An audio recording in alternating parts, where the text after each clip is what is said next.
Les films de James Bond, on va dire pourquoi je parle de James Bond. 007. Vous n'avez jamais posé la question, mais pourquoi 007? Pourquoi pas 008? Pourquoi 0010 ou 00250? Dans les synagogues, les samedis jours de fête, vous avez une prière pour la République française. La mère de Nicolas Sarkozy est d'origine salonique. Bon, Poutine veut une gouvernance mondiale, il veut des unions régionales, et il veut, et d'ailleurs c'est très intéressant dans son discours de Valdai, il dit il vaut mieux des règles communes, même contraignantes, que pas de règles du tout. En fait, on vit la guerre de 14, ou enfin les prémices de la guerre de 14, mais simplement avec la technique en plus et Internet en plus. Et l'échelle peut-être plus grande. Bonsoir, bienvenue sur la libre antenne. Après ce long silence, on est heureux de vous retrouver. Hein. Toute l'équipe est là, au rendez-vous. Hein. Après, voilà, les métanautes aussi, vous êtes là, vous avez attendu ce moment depuis longtemps. Et nous aussi, on est super contents de vous retrouver. Et en plus, ce soir, on est avec nous Pierre Hillard. Bonsoir Pierre. Bonsoir. Donc on est ça, vous voyez, un retour en grande pompe, hein, évidemment. Bonjour à la régie, hein. Il y a Steph, il y a Bika, il y a Alain, il y a tous les métanautes connectés, là je vois, il y a les modératrolls, tout le monde est réuni, la révolte aussi, Papatroll, ça, JRI, ça c'est qui sont au garde à vous. Et après, voilà, Lyon de Parme, Mistagab, le Buraliste, Ganondorf, Goz, Jérémia, Paul Smith, Mounsou, voilà, je crois bien qu'il y a Sefi qui traîne dans le coin, il y a Vida, il y a Pierrot, il y a Opossum, voilà, il y a tout le monde. Voilà, donc vous êtes tous heureux, je sais, vous aussi, de retrouver la libre antenne. Nous aussi, on est contents. Et en plus, ce soir, c'est un sujet particulier. Alors là, je montre tout de suite l'histoire secrète de l'oligarchie anglo-américaine. Alors, vous, Pierre Hillard, vous êtes l'exégète, hein, je veux dire, quand même, en la matière, et particulièrement sur toute cette problématique de la mondialisation, enfin... Je dis mondialisation, mais c'est pas vrai. Il faut dire mondialisme. Oui. Parce que vous dites bien toujours, il y a une différence entre la mondialisation et le mondialisme, qui est une idéologie, alors que l'autre est... simplement des échanges, voilà, qui ont toujours existé. Voilà. L'Empire romain, Mare Nostrum, c'était des échanges en bateau, à pied, à cheval.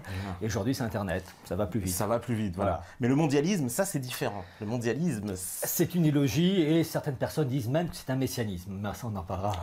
Justement, on va pouvoir... Certains disent ça. Hein. Certains disent ça. Ouais. On va pouvoir justement rentrer dans le sujet. Alors, justement, vous avez préfacé cet ouvrage donc de Carroll Quigley, oui. Donc qui est un auteur, mais qui est né en 1910, mort en 1977, mais dont le livre est sorti après la mort. Oui. C'est un livre post-mortem. Oui, c'est curieux. Disons que si on veut définir Carroll Quigley, d'abord c'est un professeur d'université américain. Il était professeur à Georgetown, je crois, et un grand spécialiste du monde anglo-saxon. Et en particulier, il a écrit un bouquin, Anglo-American Establishment, qui est donc la traduction en français, Histoire secrète de l'oligarchie anglo-américaine, qui est une étude sur les élites anglo-américaines de la fin du 19e siècle jusqu'aux années 50, en faveur de la gouvernance mondiale. Et, chose très intéressante, il a voulu que ses recherches ne paraissent qu'après sa mort. Donc il est mort en 1977 et ce bouquin est sorti la première fois en 1981 aux États-Unis, donc sous le titre à l'origine Anglo-American Establishment, et enfin en français aux éditions Retour aux sources, Histoire secrète de l'oligarchie anglo-américaine. Et c'est un livre qui appartient au sommet, vous savez, en matière de géopolitique, histoire, relations internationales, il y a toutes les gammes. Et cet ouvrage, je ne vais pas dire c'est la médaille d'or, mais en tout cas, il mérite une médaille d'or, ce livre et son auteur, parce qu'il permet de comprendre la situation actuelle. En fait, tout ce qui s'abat depuis des années sur nous, l'Union européenne, mais en fait tous les blocs continentaux, cet idéal de mondialisme, cet idéal de gouvernance mondiale, c'est pas né il y a 5 ans, 10 ans, 15 ans, ça a plusieurs générations. Et le travail de Carroll Quigley est absolument extraordinaire parce qu'il évoque, à partir de pièces d'archives inédites, les origines profondes, les racines des mots, MAUX, qui s'abattent sur nous. Donc on a vraiment une généalogie, les ancêtres du mondialisme, Et par exemple, un exemple tout bête, le fameux marché transatlantique qui a surgi brutalement en février 2013, enfin officiellement brutalement, lors d'une déclaration d'Obama à la Chambre, enfin au Congrès des États-Unis, eh bien, Carol Quigley raconte que la chose avait été déjà préparée en 1939 avec Clarence Streit, avec son livre Union Now, l'Union maintenant, pour une union fédérale des démocraties de l'Atlantique Nord, c'était le sous-titre de son livre, mais ce Clarence Streit était très lié aux élites anglaises et aux élites américaines, politiques, économiques, militaires, ne serait-ce que par exemple dans le cas des Américains, Clarence Streit était lié à Roosevelt, il était lié à William Donovan, qui allait devenir durant la Seconde Guerre mondiale le patron de l'OSS, qui plus tard est devenu CIA. Donc vous voyez des gens modestes. Oui, tout à fait. Donc déjà, on voit, il y a toujours, alors c'est ça qui est assez fascinant, c'est de voir toujours les liens qui existent et il y a une espèce de logique qui ces gens-là ont une espèce de, ça suit bien un agenda précis, quoi. J'avoue que j'ai toujours aimé chez ces peuples anglo-saxons germaniques le côté méthodique. Oui. Lorsqu'on a saisi leur méthode, il n'y a plus qu'à dérouler. C'est beaucoup plus dur quand il s'agit de pays latins ou de pays slaves. Ils ont leur qualité, mais les Allemands ou les Anglo-Saxons, enfin ce sont des cousins, c'est ça qui d'ailleurs est difficilement compréhensible pour nous Français, pour la plupart des Français, c'est le côté prévoyance, non pas 6 mois, non pas 1 an, mais des dizaines et des dizaines et des dizaines d'années. Un exemple, lorsque Carol Quigley parle de l'Empire britannique. Cet empire britannique, donc, c'était une partie de l'Afrique, c'était le Canada, c'était l'Inde, la reine Victoria qui a été impératrice des Indes. Empire britannique qui couvrait plus de 30 millions de kilomètres carrés. Et cet empire britannique, à un moment donné, plus exactement en 1948, s'est appelé Commonwealth of Nations, enfin des nations. Eh bien, cette mutation a été décidée par ces élites anglaises. Alors, Carol Quigley cite des dizaines et des dizaines de noms. Bon, il y avait Cecil Rhodes, mais il y avait aussi Alfred Milner, il y avait Robert Brand, etc. Et il y avait aussi Lionel Curtis. Eh bien, l'idée de Commonwealth était déjà évoquée au temps de l'Empire britannique en 1887. Donc, le Commonwealth est véritablement né en 1948 et il est sorti dans un livre, le mot Commonwealth of Nations, des nations, en 1916. Donc, vous voyez, ce travail est allé sur des dizaines d'années où on prépare la mutation. Alors, c'est là où Carol Quigley est très intéressant. Il dit que ce monde anglo-saxon se disputait en gros entre 2 formes de gouvernance mondiale, soit un empire britannique lié au monde américain, figure de proue de cette gouvernance mondiale, soit ce monde anglo-saxon qui littéralement disparaissait façon phénix, qui disparaissait pour renaître façon phénix, descendre. Et un des meneurs, ce qui s'appelait toujours, c'est le même, Lionel Curtis, avait écrit en 1938 un ouvrage intitulé, et ça montre le côté d'ailleurs très mystique de la chose, le Commonwealth de Dieu. Oui, c'est Commonwealth of God, c'est ce que raconte Carol Quigley.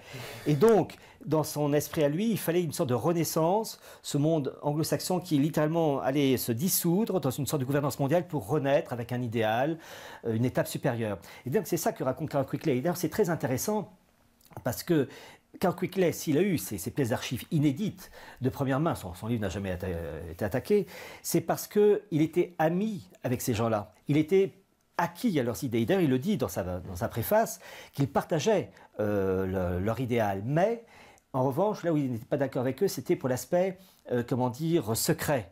Parce que le livre, d'ailleurs, c'est Histoire secrète de l'oligarchie anglo-américaine, parce que ces choses-là ne se faisaient pas sur la place publique. Elles se faisaient en catimini au sein d'une élite qui était en fait la haute bourgeoisie ou la haute aristocratie, donc liée par des liens familiaux, des liens professionnels, des liens d'amitié pour certains. Et Carol Quigley, partageant ses idées, a bénéficié de relais, mais il dit autant je suis pour leur idéal, moi j'aurais voulu que cela se fasse en plein jour. Et là, on peut lui reprocher quand même une forme de naïveté, parce que pour établir une gouvernance mondiale, ça ne se fait pas sur la place publique. Lui, il aurait voulu que ça se fasse de manière plus démocratique. Bon, c'est le côté naïf, le seul élément naïf que j'ai relevé dans le personnage. Mais en fait, partageant leur idéal, il a eu, donc, j'allais dire, on lui a ouvert les portes. Et donc, il a pu obtenir des informations, mais entre autres... Mais j'ai eu déjà l'occasion de le dire, c'est lui qui a, au sujet de la fameuse déclaration de Balfour, qui reconnaît donc un foyer juif en Palestine, en fait, c'est pas Balfour, Arthur James, c'est pas lui, c'est Alfred Milner, qui était le bras droit de Cecil Rhodes, qui est mort en 1925, et d'ailleurs il le dit dans son bouquin que la déclaration de Balfour devrait s'appeler déclaration Milner. Et comment il a pu obtenir la preuve? Eh bien, il dit tout simplement que Alfred Milner avait un secrétaire particulier qui, je crois, s'appelait Hans Bygore, et qu'il a pu bénéficier de ces archives qui ont été présentées au Parlement britannique en 1937. Donc il a pu puiser première source. D'accord. Là. Donc ça veut dire que déjà, voilà, on voit les liens donc, de cette oligarchie, parce que la famille royale d'Angleterre est centrale. L'Angleterre, c'est assez central dans, on va dire, dans ce principe-là d'oligarque. Si peu. Si peu. Mais en fait, si vraiment on veut comprendre, alors, voilà, en gros, vous parlez de la famille royale anglaise, la famille Windsor, qui a auparavant s'appelait Saxe-Cobourg. Pour vraiment comprendre l'organisation, il faut partir du général et, si je puis dire, remonter jusqu'au sommet de la pyramide, qui est un mot qui convient tout à fait pour ces gens-là. Et c'est pourquoi je me propose, pour donc nos auditeurs, qu'ils comprennent la progression des origines. Parce que voyez-vous, ce livre, Histoire secrète de l'oligarchie anglo-américaine, Carroll Quigley, quand on l'a lu, d'abord on est absolument fasciné par le monde, les coulisses de ce monde, parce que là on a vraiment le monde réel. Mais quand on le referme, il y a deux questions que je me suis posées, et d'ailleurs c'est là-dessus que j'ai fait mon avant-propos qui fait à peu près 27-28 pages. La première question, c'est pourquoi l'idéal de gouvernance mondiale a-t-il été échu, dévolu au monde anglo-saxon? Pourquoi pas la France? Et pourquoi pas le monde latin, j'ai envie de dire. Pourquoi pas l'Espagne? Le monde germanique? Après tout, le monde allemand aurait pu être la figure de proue. Donc pourquoi le monde anglo-saxon? Est-ce l'effet de hasard ou y a-t-il des raisons qui ont facilité cette évolution? Puis la deuxième chose, c'est que par exemple, Carroll Quigley évoque une des figures de proue du mondialisme anglo-saxon, qui est Cecil Rhodes, et qui était une fortune colossale, patron de la compagnie diamantaire de Beers. Et Cecil Rhodes travaillait main dans la main avec Nathan Mayer Rothschild. Et à un tel point d'ailleurs que lorsque Rhodes a rédigé son testament, la gestion de son testament était confiée à Rothschild. Alors il faut être franc aussi, il a confié ça aussi à d'autres personnes. Mais Nathan Mayer Rothschild, qui est mort en 1915, il y a un siècle de ça, a joué un très grand rôle. Et donc la deuxième question qu'on peut se poser, c'est pourquoi le monde anglo-saxon est à ce point lié au monde juif? Est-ce que c'est pour des raisons culinaires? Est-ce que c'est pour des raisons d'amitié particulière? Enfin, pourquoi? Sous l'effet du hasard, parce qu'il n'y avait personne d'autre avec qui s'entendre? Donc, ce sont les deux questions. Et évidemment, pour s'intéresser à ces faits, il faut remonter aux sources. Mais aux sources, quelquefois, aux origines profondes. Et les origines profondes, c'est quelquefois plusieurs siècles. Et c'est pourquoi, pour cette présentation de ce bouquin de Carroll Quigley, qui vraiment, j'insiste pour ceux qui nous écoutent, ce livre-là est au top, et un des livres indispensables à avoir. Vous avez à avoir l'Ancien Testament, le Nouveau Testament, vous allez avoir quelques écrits des papes, quelques livres de rabbins. Je lis par exemple le bouquin de Elie Ben Amozeg qui permet de comprendre, ça j'en parlerai, le modèle imposé par la synagogue pour régenter le monde face aux gentils, c'est-à-dire les non-juifs. Il y a des bouquins clés. Et dans le domaine des relations internationales et du monde anglo-saxon, c'est le bouquin de Quigley, Histoire secrète de l'oligarchie anglo-américaine. Il y a des ouvrages clés. Et puis le bouquin d'Anthony Sutton, évidemment, Conséquences politiques de Jacques Mainville, ça va de soi, il y a des ouvrages incontournables. Et donc, pour comprendre cela, il faut, et c'est le premier point, si vous voulez, de cette présentation, que j'ai un peu subdivisé en 6 points. Le premier point, c'est que j'ai intitulé « Angleterre et France, tradition étatique ancienne ». Alors, la France, il y a 2 dates à retenir. 496, le baptême de Clovis, qui est vraiment la naissance de l'âme française. L'âme française, c'est-à-dire une alliance entre l'autorité politique du rude roi franc Clovis, avec l'Église, avec le soutien de la femme de Clovis, Sainte Clotilde. Et donc on a la naissance de la France catholique, monarchique, et il faut toujours rappeler que c'est Clovis qui a décidé que Paris serait capitale de la France. Donc on a déjà l'embryon d'une France qui se met en place. Et vous avez les Mérovingiens et les Carolingiens, mais l'autorité politique française se fixe véritablement avec Hugues Capet 987, et de Hugues Capet, vous allez avoir donc tous les rois de France qui ont fait la France jusqu'à Louis XVI, 21 janvier 1793. Bon. L'Angleterre a aussi une tradition étatique solide. Alors vous avez eu des invasions vikings, vous avez eu des batailles entre différentes tribus, mais la date qu'il faut retenir dans le monde anglais, c'est la bataille de 1066 avec Guillaume le Conquérant, Hastings, qui venant de sa Normandie, descendant de Vikings, arrive en Angleterre et impose ses vues. Et il faut vraiment comprendre, c'est ça qui m'a toujours frappé en histoire, c'est qu'il y a des phénomènes actuels qui ne peuvent être compris qu'en remontant des siècles en arrière. Et dans le cas anglais, Guillaume le Conquérant est absolument capital, son action est capitale parce qu'il établit un lien entre le monde anglais qu'il soumet, suite à la bataille d'Hastings de 1066, et puis les possessions normandes. Donc la Manche est, entre guillemets, un lac, entre guillemets, anglais, entre guillemets. Et c'est très intéressant parce que les générations qui suivent font que ces autorités anglaises, ayant des possessions en Normandie, en raison donc de leurs origines avec Guillaume le Conquérant, eh bien ces Anglais, l'autorité royale anglaise, va peu à peu établir le contrôle de territoire dans tout l'ouest de la France, de la Normandie, territoire à l'origine donc de Guillaume le Conquérant, jusqu'à l'Aquitaine. En fait, vous avez une diagonale de la Normandie jusqu'à l'Aquitaine, et c'est l'Empire plantagenet. Alors cet empire en plus avait pris, c'était musclé si je puis dire, grâce au mariage d'un roi d'Angleterre avec Aliénor d'Aquitaine, qui a fait basculer beaucoup de territoires donc dans la couronne britannique. Et en fait, quand on voit cet empire plantagenet, ce qu'il faut dire, ce sont les premières colonies anglaises. Ce sont les premières colonies anglaises gérées par Londres, donc avec des revenus pour toute la noblesse anglaise. Et c'est très important pour la suite. Pourquoi? Parce que nous arrivons au début du XIIIe siècle. Et là, vous avez donc le monde anglais qui contrôle tout l'ouest de la France, la Normandie jusqu'à l'Aquitaine, et vous avez le monde germanique avec Othon IV du Saint-Empire romain germanique. Et vous avez une alliance entre le monde anglais, Jean sans Terre, et Othon IV pour avoir la peau du roi de France, Philippe Auguste. Parce que finalement, le royaume de France était une grande île de France jusqu'à Orléans, enfin en gros, c'est ça. Et ce territoire français est pris en tenaille entre l'ouest plantagenet, dirigé par les Anglais, contrôlé par les Anglais, et l'Est, contrôlé par le monde germanique. Et les Anglo-Allemands, vieille tradition, veulent avoir la peau du roi de France et se partager les dépouilles du royaume de France. Et finalement, les choses se répètent, puisque actuellement, nous sommes dans la même situation, mais à une échelle planétaire où la France est en train d'être concassée façon noix dans le maelstrom mondialiste. Mais ils n'auront pas le dernier mot. Mais enfin bon. On revient au XIIIe siècle et vous avez la fameuse bataille de Bouvines du 27 juillet 1214, c'est absolument capital.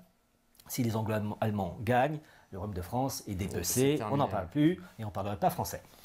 Et c'est Philippe Auguste qui gagne. Les conséquences sont colossales. Colossales parce que d'abord, du côté français, c'est véritablement, on peut dire, la naissance d'un patriotisme français. Parce que Philippe Auguste a le soutien des paysans français qui, pour la plupart, ne parlaient pas français, parlaient un dialecte ou le patois, mais qui, en gros, ont répondu d'abord à l'appel du roi et ensuite se sentaient français, avec évidemment le concept du Moyen-Âge, du XIIIe siècle, qu'il ne faut peut-être pas voir, sûrement pas voir avec notre mentalité actuelle. Mais ils se sentaient français. Et en gros, les Anglais et les Allemands, c'est pas de gens de chez nous, ça doit dégager. Bon, donc il y a une alliance entre le peuple et le roi de France qui resserre et accélère donc l'unité nationale. Côté germanique, Othon IV va être destitué, donc une pagaille au sein du Saint-Empire romain germanique. Mais côté anglais, et vous allez voir les conséquences colossales, côté anglais, eh bien, la défaite de Bouvines entraîne la perte de tous les territoires plantagenets, l'ouest de la France. Tous les territoires sauf l'Aquitaine, qui va rester encore territoire anglais jusqu'au XVe siècle, et puis les îles anglo-normandes, qui elles sont toujours restées... c'est l'héritage de ça encore. Oui, c'est le reliquat. Il faudra un jour les récupérer quand même. C'est à nous. Enfin bon, bref. Bon, ça viendra. Et donc, Philippe Auguste récupère donc tous ces territoires plantagenets, toutes ces colonies anglaises, sauf donc l'Aquitaine, qui redeviendra française un peu plus tard, puis les îles anglo-normandes, ça on attend toujours. Bon. C'est une catastrophe pour les élites aristocratiques et marchandes anglaises, parce qu'il n'y a plus de revenus. Il n'y a plus ces revenus. Les colonies anglaises de l'Europe, de la France, de l'Ouest, ça y est, ce sont des sources qui se sont taries. Et donc, lorsque Jean sans Terre revient, l'élite anglaise, les barons anglais et marchands anglais, eh bien, sont foudrage. Ils sont foudrage et ils vont se révolter un an plus tard, en 1215, juin 1215, et ils vont imposer à Jean sans Terre ce qu'on appelait la Magna Carta, la Grande Charte, qui est un document capital dans l'histoire anglaise, puisque vous avez une élite financière et sociale qui impose ses vues à l'autorité étatique. Et c'est ce que je raconte dans l'avant-propos du bouquin de Quickley, les descriptions que fait cet universitaire de ces élites anglo-saxonnes, eh bien, ces caractéristiques doivent leurs origines à cette révolte de 1215. C'est-à-dire que finalement, les élites anglaises qu'on connaît aujourd'hui, elles doivent leur existence à l'émergence de ces élites anglaises de 1215, qui existaient avant, mais qui ont vraiment imposé leur vue en 1215 face au roi Jean sans Terre, et qui imposent au malheureux roi des exigences très modernes. Alors, d'abord, lever des impôts, c'est-à-dire venir de la guerre par le roi d'Angleterre, désormais il faut l'assentiment de ces barons anglais. Tu veux augmenter les impôts? D'accord, si on veut. Donc vous voyez déjà, l'autorité royale anglaise est bridée, chose que les rois de France n'ont pas connue. Ou plus exactement, il n'y avait pas, le roi de France devait discuter, mais il n'y avait pas un groupe de pression capable d'imposer, comme c'était le cas dans le cas anglais. Donc, lever des impôts avec l'accord des barons anglais. Chose très intéressante, Londres, constituée de différentes communes, et parmi ces communes, il y en avait une qui a été appelée à jouer un très grand rôle, qui s'appelait la City. La City, une des communes de Londres, avait un maire. Avant 1215, ce maire ne pouvait être élu qu'avec l'accord du roi. Donc le roi avait un droit de regard et le dernier mot. Après 1215, le maire de la City est élu uniquement par les habitants de la commune de la City. C'est-à-dire que le roi d'Angleterre n'a plus de droit de regard. Vu que la City est composée de marchands, eh bien ces marchands vont élire en priorité quelqu'un qui défend leurs intérêts. Et donc le maire de la City, qui joue toujours un très grand rôle aujourd'hui d'Angleterre du XXIe siècle, je rappelle que le véritable maire de Londres, c'est pas le maire, vous savez, l'homme blond, je n'ai plus son nom en tête, mais c'est le maire de la City. La reine d'Angleterre doit demander l'autorisation pour aller dans la City. On ne le sait pas, mais ça remonte à cela. Et le maire de la City, donc finalement, est un agent du système financier et commercial qui est élu par ses pairs. Donc on a vraiment l'instauration d'une élite économique, sociale, qui s'enracine et qui s'organise comme un État dans l'État. Donc vraiment, cette bataille de Bouvines a des conséquences immenses. Et chose très intéressante, c'est que ces barons anglais, dans cette Magna Carta, grande charte, imposent la liberté de commerce. Sorte de liberté de commerce sans frontières, c'est libre-échange avant l'heure. Et je vous rappelle, nous sommes au XIIIe siècle, début du XIIIe siècle, qui est quand même le siècle du catholicisme et de l'apogée du catholicisme en Europe, et avec Saint-Louis qui en est l'exemple le plus grand, c'est que ces barons anglais demandent la liberté de commerce, ils demandent que tous les commerçants, qu'ils soient anglais ou étrangers, puissent commercer sans problème, et, cerise sur le gâteau, et c'est ce que raconte Jacques Attali dans son livre « Les Juifs, le monde et l'argent », les Juifs compris. Alors que le XIIIe siècle est le siècle par excellence catholique et que le monde juif n'est pas, est quand même largement soumis à l'autorité spirituelle et temporelle des pays, déjà, cette élite anglaise accepte que des commerçants juifs puissent commercer sans problème. C'est une révolution au XIIIe siècle. Bon. Mais, et là il faut vraiment que nos auditeurs enregistrent cette date, cette liberté accordée aux marchands juifs, phénomène unique dans cette Europe du début du XIIIe siècle, eh bien, cette chose va être temporaire, enfin, elle dure quelques dizaines d'années, puisque le roi d'Angleterre, Édouard Ier, en 1290, agacé du comportement de ces juifs qui jouent un rôle important, eh bien, Édouard Ier les flanque tous à la porte. 1290, l'Angleterre est vide de juifs. Il n'y en a plus. Et vraiment, c'est une date à retenir parce que vous allez comprendre les répercussions, entre autres au XVIe siècle, avec un certain Oliver Cromwell. Et donc là, j'ai terminé pour le premier point. C'est-à-dire que les Juifs, en plus, s'exilent, quoi, on va dire. Voilà, ils se réfugient partout. Ils se réfugient un peu partout. En gros, dans tous les pays européens. D'accord. Voilà. Alors, le deuxième point que je vais aborder, et vous allez voir, c'est finalement un immense puzzle. Il faut d'abord définir une pièce, puis une autre pièce, puis à un moment donné, ça s'emboîte et on a le paysage. Bon. Le deuxième point que je vais aborder, et que je traite donc dans l'avant-propos, qui est un point largement méconnu, c'est ce qu'on appelle les maranes. Les maranes, ce sont ces juifs de la péninsule ibérique, faussement convertis au catholicisme.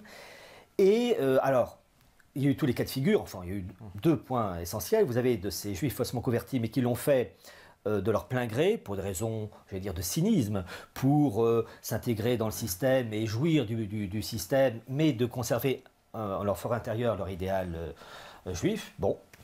Et puis à ceux, et il faut le dire aussi, qui ont été contraints par la force par les autorités de l'Église d'Espagne, Portugal, et ce fut une grosse erreur, chose d'ailleurs qui était interdite et proscrite par Rome, qui ne voulait pas de conversion forcée, parce que les dirigeants, enfin les papes de l'époque disaient avec raison que d'abord on ne convertit pas de force, et que deuxièmement, le fait qu'il y ait des conversions forcées fait que, vu que ces gens-là resteront juifs dans leur cœur et dans leur esprit, on ne pourra plus faire la distinction entre les vrais et puis ceux qui jouent double jeu. Donc ça va se retourner contre nous.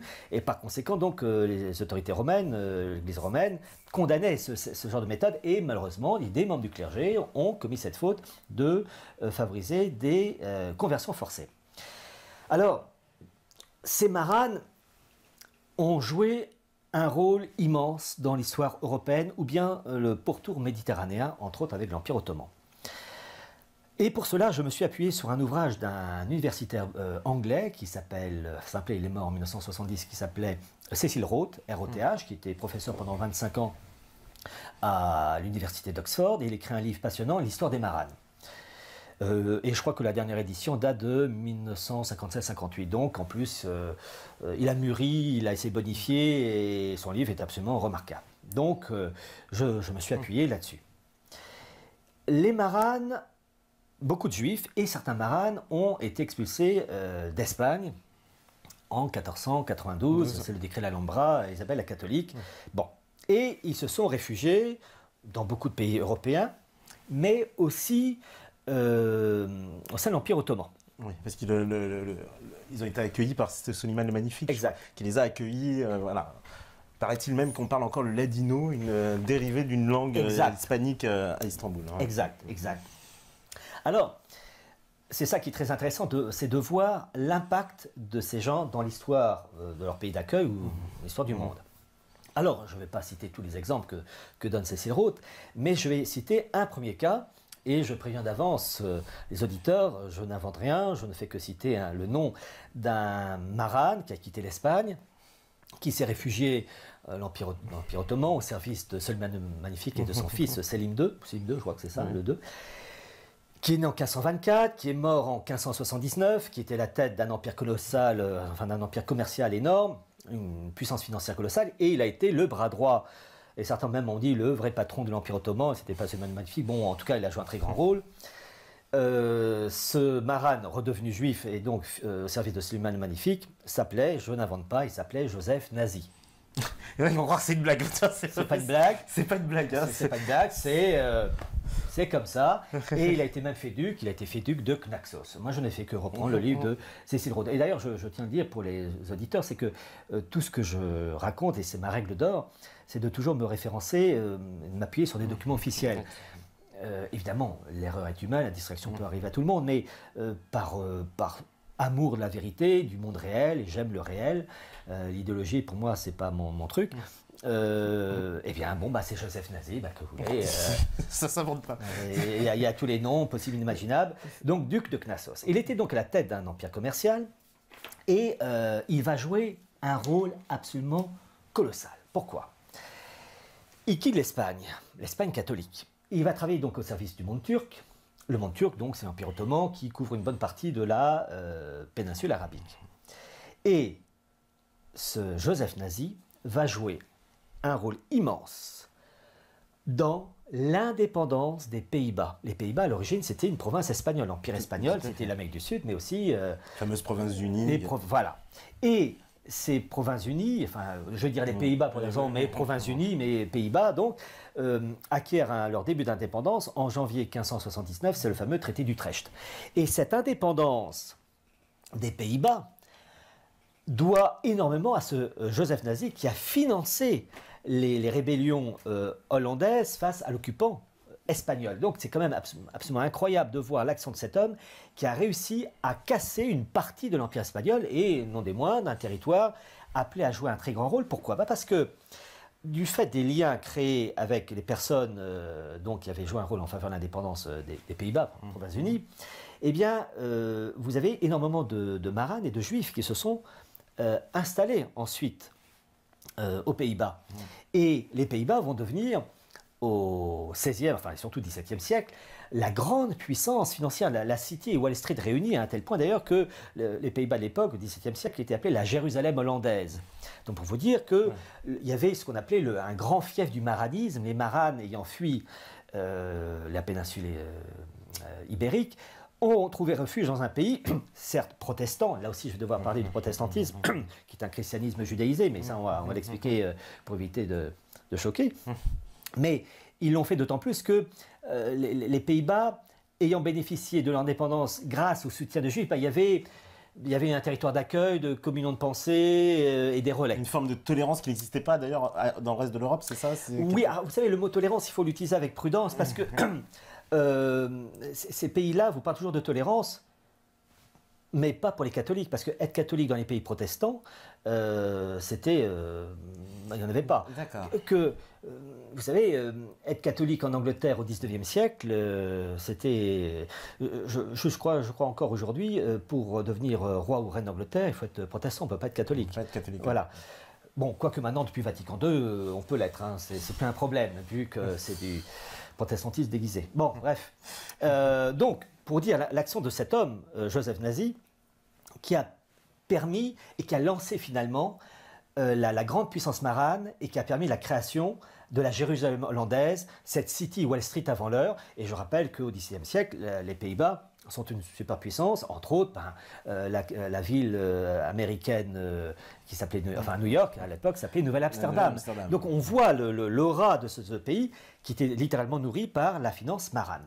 Donc l'importance de Joseph Nazi. Et deuxième élément très important, c'est que Joseph Nazi était, duc de Knaxos, était favorable à une immigration juive en Palestine. Et avec l'accord du pouvoir ottoman, il va favoriser un peuplement juif du côté de Tibériade et de Safed. Et d'ailleurs, il aura même un surnom, Joseph Nazi, on va l'appeler le seigneur de Tibériade. Et donc, il va favoriser un peuplement juif dans cette zone-là. Et c'est pourquoi il est possible de dire que le véritable ancêtre du sionisme, ce n'est pas Théodore Herzl, mais c'est Nazi. Voilà. Joseph Nazi. Joseph Nazi. Précisons, parce que... C'est Joseph Nazi, je ne fais que reprendre. Hein. C'est véritablement ancêtre du sionisme, c'est Joseph Nazi. Ben oui, c'est pas de... Théodore Herzl n'a fait que reprendre. D'accord. Voilà. Non, mais l'émission va pas être arrêtée. Non, pas du tout, pas du tout, bien au contraire. Alors, j'ai cité Joseph Nazi, donc a joué un rôle immense, que ce soit au sein de l'Empire ottoman, à l'égard des Pays-Bas, enfin Provinces-Unies, et puis à l'égard de la Palestine. Je rappelle cette chose très intéressante, ce peuplement juif côté Tibériade aussi de Safed. Et Safed, on en parlera tout à l'heure, était un très grand lieu de la Kabbale, avec Isaac Luria, Moshe Cordovero, etc. La Kabbale, ça j'en parlerai, qui veut dire transmission, enfin bon, on en parlera tout à l'heure. Le problème c'est que tout ça c'est imbriqué, donc il faut passer pièce après pièce. Et un deuxième marane que je vais citer, alors là, il a un nom beaucoup plus, passe-partout, qui s'appelait Hector Núñez. Et lui, j'ai dit que les populations juives avaient été expulsées d'Angleterre en 1290. Donc, il n'y avait plus de peuplement juif. Mais il y avait ce qu'on peut appeler des représentations commerciales, non pas véritablement un peuplement juif, mais des représentations commerciales à Londres. Et à ce sujet, Cecil Rhodes estime qu'il y avait au XVIe siècle environ une centaine de maranes à la City de Londres, qui étaient en fait des représentations commerciales, comme aujourd'hui, vous avez des représentants de Boeing en France. Ce n'est pas un peuplement américain, mais c'est simplement quelques personnes qui représentent, et d'ailleurs ces maranes qui vivaient à Londres étaient pour la plupart des représentants de la puissance marane juive de la Jérusalem hollandaise et des Pays-Bas. Bon.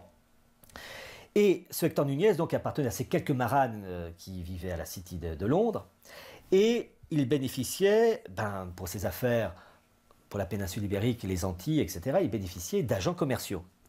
Mais ces agents commerciaux, et ça n'a pas changé, c'est toujours vrai aujourd'hui en 2015, étaient aussi des espions. Et ce Hector Núñez était très ami avec deux ministres d'Élisabeth Ier. Élisabeth Ier, qui est morte en 1602, était la fille d'Henri VIII. Henri VIII, qui est mort en 1547, qui lui a vraiment posé l'anglicanisme, qui a fait que l'Angleterre a plongé dans le protestantisme. Et vous allez voir les liens en plus avec les maranes. Et donc, ce Hector Núñez, très ami avec deux ministres de la reine Élisabeth Ier, qui s'appelaient deux ministres Burleigh et Walsingham, Nunez, bénéficiant de ces relais, avait un de ses agents présent à Lisbonne en 487-488. 488, c'est l'année de la politique espagnole avec l'invincible Armada. La flotte espagnole était présente à Lisbonne, dans le port de Lisbonne, et se préparait, s'organisait pour ensuite se diriger plein nord pour attaquer par surprise le jeune royaume protestant d'Élisabeth Ier, c'est Philippe II d'Espagne, qui voulait détruire l'hérésie protestante. Et l'Espagne, superpuissance de l'époque, avait de grandes chances de gagner. Ce représentant commercial à Lisbonne, travaillant pour Héctor Nunez, avec les moyens de l'époque, la mondialisation de l'époque, c'est-à-dire les relais de chevaux, fait remonter l'information à travers toute l'Espagne, toute la France, bateau pour traverser la Manche, à nouveau à cheval pour arriver jusqu'à Londres, prévenir Héctor Nunez, qui prévient les deux ministres anglais, Burleigh et Walsingham, pour leur dire « la flotte espagnole se prépare pour vous attaquer par surprise », ce qui a permis aux Anglais, qui ne s'y attendaient pas, de s'organiser à temps pour accueillir, si je puis dire, l'invincible Armada. Alors il faut être franc aussi, en 1588, il y a eu aussi une tempête qui a joué un rôle en défaveur de la flotte espagnole. Mais les Anglais, en dehors de cette tempête, avaient quand même eu la possibilité de s'organiser pour parer le coup, parce qu'ils ont été prévenus à temps. Grâce à qui? Aux marades. Ah, vous pensez bien qu'après cela, les marades étaient très bien vus de la part des autorités politiques et financières anglaises, parce qu'ils se rendaient compte, en plus des acquis économiques, ils avaient aussi affaire à des espions.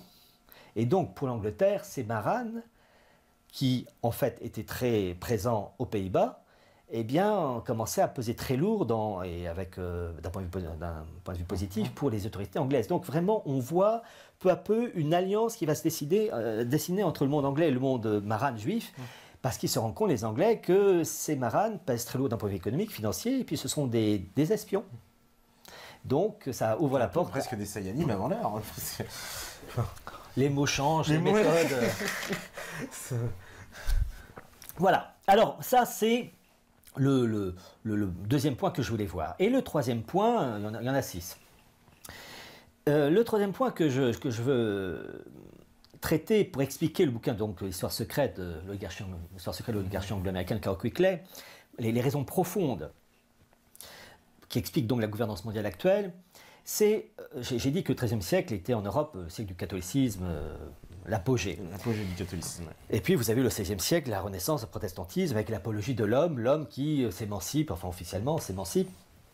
Et pourquoi il y a eu cette bascule? Pourquoi le monde catholique a régressé d'un point de vue religieux et d'un point de vue politique? Alors évidemment, cette bascule, elle ne s'est pas faite comme ça, il y a des raisons profondes. Et lorsqu'on s'intéresse aux faits, il faut voir les causes. Et en particulier, ce qui est très intéressant, l'ancien de Lathier en parle, entre autres, dans son livre « La conjuration antichrétienne », il est très intéressant de voir qu'au XIIIe, XIVe siècle, vous avez des débats et des échanges intellectuels très profonds entre les élites juives, je cite par exemple Johann Alemanno ou bien Elie del Medigo, des élites juives avec des humanistes, Pétrarque, Marcille Ficin, Pic de la Mirandole, Reuchlin, et ces humanistes, peu à peu, sont, j'allais dire par capillarité, imprégnés de l'idéal juif talmudique. Ça, le Talmud, je vais en parler tout à l'heure. Qui est finalement la remise en cause progressive d'un monde catholique enraciné d'un point de vue spirituel et temporel et qui fait l'Europe du XIIe, XIIIe, XIVe siècle. Et ces éléments-là vont favoriser la bascule en faveur de la promotion de l'homme qui s'émancipe de l'autorité, de Rome en particulier, favorable donc à la Renaissance et au protestantisme. Et en fait, c'est les deux éléments qui naissent de ces échanges entre intellectuels juifs et humanistes. Les deux éléments qu'il faut retenir, c'est le premier, c'est le nominalisme, et le deuxième, le naturalisme. Alors, le nominalisme, qu'on retrouve dans l'idéologie maçonnique, c'est il n'y a pas de vérité éternelle. Tout est évolutif. Alors que l'esprit catholique de l'époque, et c'est toujours vrai aujourd'hui, enfin, je ne parle pas de Vatican II évidemment, mais dans la tradition de l'Église, il y a, comment dire, des vérités qui ne bougent pas. Bon. Dans le naturalisme, et ça c'est vraiment une caractéristique profonde qui va marquer toutes ces élites humanistes, Pic de la Mirandole, etc., il y a le rejet de plus en plus fort de toute transcendance, de toute révélation. entre autres, que le Christ est né fils de Dieu et le fils de Dieu incarné, mort et ressuscité. Et qu'on peut voir d'ailleurs d'une manière magnifique avec, comment dire, le Saint-Suaire, qui est véritablement un objet non pas de vénération mais d'adoration, puisqu'on a vraiment la preuve absolue, quoi qu'en dise l'autorité de Vatican II, qu'on a la résurrection du Christ. Et d'ailleurs, à cela, il faudrait voir les magnifiques travaux de Arnaud Lipinski. Lipinski, qu'on risque d'accueillir ici, c'est en train de... Mais oui, alors, ça, je tombe des nues. Vous voulez inviter Arnaud Lipinski? Tout à fait. Non, c'est pas vrai. Si. C'est une bonne idée, j'y pensais pas. Et je me suis dit que finalement, ce serait pas bête d'inviter parce que je crois qu'il connaît très bien le sujet. Ouais, c'est le spécialiste. Et si vous pouviez faire ça avant le 19 juin. Eh ben, on va tout tenter en tout cas. D'accord. Alors, je disais ça comme ça, je continue. Donc, en fait, le doute qui s'immisce au sein des intellectuels européens, je dis Pétrarque et compagnie, c'est un doute typiquement juif qui peu à peu fissure le monde catholique et ses certitudes, donc nominalisme et naturalisme.